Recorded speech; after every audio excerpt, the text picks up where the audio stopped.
What's going on, guys? It's your boy John, the Liquidator, coming back with another video. So it looked like Jemela Hill is currently attacking Caitlin Clark over the WNBA ratings. And we got none other than USA Today reporter Christine Brennan speaking out about the WNBA union. We have a lot to unpack in this one. For this one here, we got to go all the way up to Indy. Let's get it. Let's go.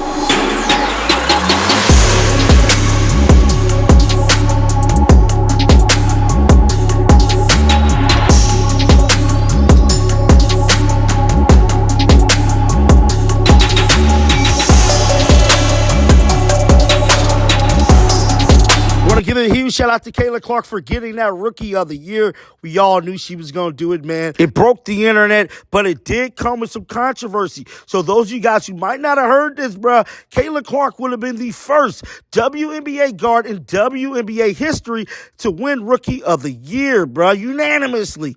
But one vote altered that history from happening. So when news broke from the WNBA pipeline that Caitlin Clark will be the 2024 Kia Rookie of the Year, a lot of people was wondering why come they didn't announce that she was unanimously the winner.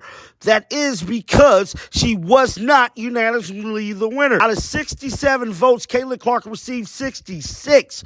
One vote went to Chicago Sky rookie Angel Reese. I'm telling you right now, a firestorm erupted all over social media with Caitlin Clark not being named unanimously Rookie of the Year. That is because we already had known she was going to be Rookie of the Year because the information got leaked like a week ago. Now, we thought, hands down, she was going to get it unanimously, bro. Caitlin Clark did some impressive things this year. She broke damn near every record that is needed to be broken. And it was just stunning, not just to her fan base, but to fans all over the country as to why this young lady was robbed of the history books, bro. But at the end of the day, it is what it is. One person that was not really mad about the whole situation is actually Caitlin Clark herself. She took to social media to share an emotional video from none other than NBA legend Chris Paul. Let's check it out right now. 24 WNBA Rookie of the Year is none other than Caitlin Clark. Caitlin, congrats. For you to do what you did this past season with all the crazy expectations you had coming out of college, you were better than advertised. Our friends over at State Farm asked if I would assist you in a few of the things that I learned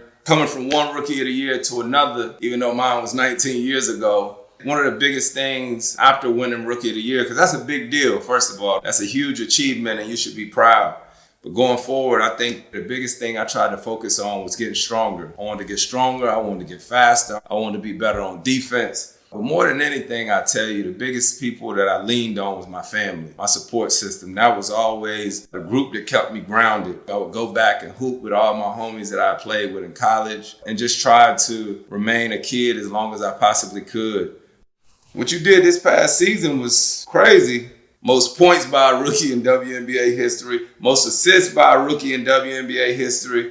3-time Eastern Conference Player of the Week. 4-time WNBA Rookie of the Month. I could go on and on. So shout out to you, Caitlin. That was Chris Paul actually congratulating Caitlin Clark. Like I stated, Caitlin Clark did repost that video on her Instagram story. Now let's get right into the action. That is Jemela Hill actually taking to social media to call out the WNBA and Caitlin Clark over the ratings, bro. Are you serious? It's being reported that Jemela Hill says it's irresponsible for journalists to tell the truth about WNBA ratings without Caitlin Clark. Jemela Hill went to X to post this on her account. Now, this tweet here currently went viral. She stated, and yet I keep seeing irresponsible headlines claiming the WNBA playoffs are down because of no Caitlin Clark. Would the ratings be higher if she was in it? Of course. But guess what? A finals ratings would be higher if LeBron James versus Steph Curry or if big market teams were in the mix. So what? That's the headline. So basically, she's saying that Caitlin Clark being in it shouldn't be a headline. Bro, what is you saying? Caitlin Clark been driving the views up all season long. Of course, these ratings are going to fall. Us in Caitlin Clark land been knew these numbers was going to fall. And they just going to keep falling until Caitlin Clark suited and booted back on the court. Caitlin Clark's impact on the ratings was a national storyline all season long. Clark led the WNBA to record viewerships. And as of right now, Caitlin Clark's impact on the WNBA ratings is way greater than LeBron James or Steph Curry combined. In all of the 1 million viewed WNBA games for the 2024 season, all of the games featured Indiana Fever star Caitlin Clark, bro. There is no talk of discussion. There is no comparison. There is nothing to talk about here. Caitlin Clark was the views for the WNBA. I don't give a damn what nobody says. Moving on to another story that is USA Today, Christine Brennan standing on business and pretty much not backing down for asking DiJonai Carrington that question. Now, we know the WNBA union is currently trying to get her fired from USA Today and get her media credentials taken away, which is not right. She was simply just doing her job, bro. Now, we all remember the incident. Let's roll the clip right now. And kind of swatted at Caitlin. Did you intend to hit her in the eye? And if so, could you just, or if not, either way, could you talk about what happened on that play? I don't even know why I would intend to hit anybody in the eye. That doesn't even make sense to me. But no, I didn't. I didn't know I hit her, actually. I was trying to make a play on the ball, and I guess I followed through and I hit her. So obviously it's never intentional. That's not even like the type of player that I am. So yeah. Did you and Marina kind of laugh about it afterwards? It looked like there was later on in the game they caught you guys laughing about it.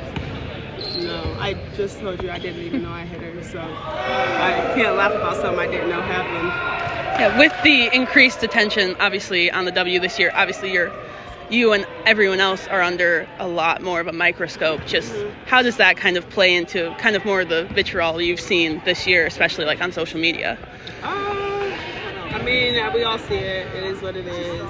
I think that at the end of the day, I know who I am, and I know, what type of person and player I am, and the people who know me know that as well. So you could give the homeless $1 million, or you could steal $1 million from a rich person, and they're going to find a problem with both of them. So it is what it is. People are going to talk, but like we've been doing all season, we're going to keep talking on the court.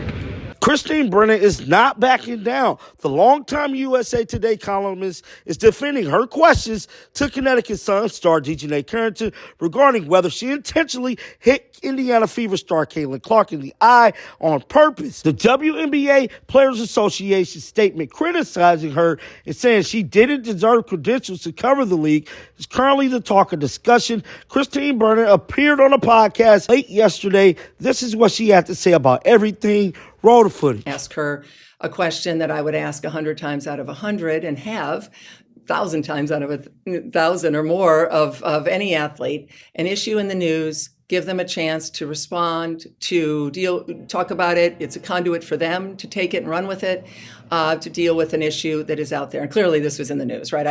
I'm not even on Twitter that much, and I couldn't avoid it as looking at all kinds of, not people tweeting it at me, but just in general, replays. You're aware, all your viewers and listeners here are aware of the various replays. There were also pictures or videos of some laughter with Carrington and Marina Mabry.